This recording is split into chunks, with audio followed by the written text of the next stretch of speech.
Mayoritas intelektual muda ketika dikasih kesempatan bicara di Paris, dengan gampang dia akan mengatakan kepada si dosen muda, mohon maaf ya, saya harus mewakili para Madinah, harus mewakili Indonesia bicara di Paris. Tapi yang dilakukan Anies Baswedan, mohon maaf Pak Dubes, saya sudah ada komitmen yang tidak bisa dibatalkan. Seorang sahabat Anies bercerita tentang kebijaksanaan Anies. Anies, yang waktu itu masih di Paramadina, menolak undangan ke Paris hanya karena ada janji mau jadi saksi nikah sahabatnya, dosen muda di Paramadina.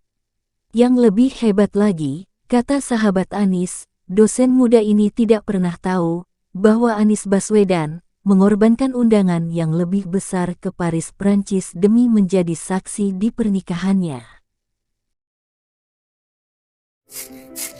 Jadi pada satu saat kami sedang rapat rektor, Mas Anies itu terima telepon dalam bahasa Inggris. Diskusi panjang lebar, yang telepon itu seolah melobi, Mas Anies menolak gitu ya.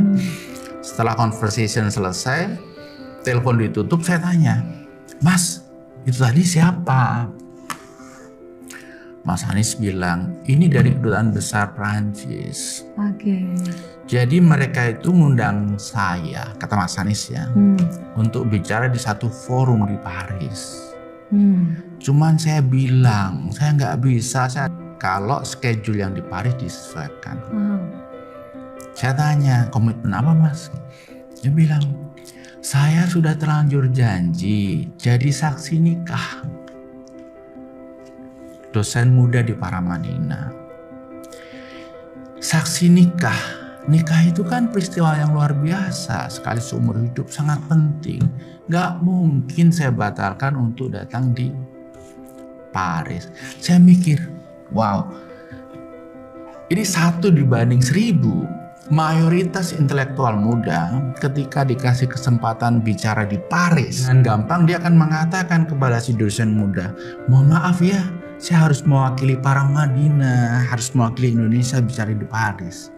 Tapi yang dilakukan Anies Baswedan, mohon maaf Pak Dubes, saya sudah ada komitmen yang tidak bisa dibatalkan dan ini penting.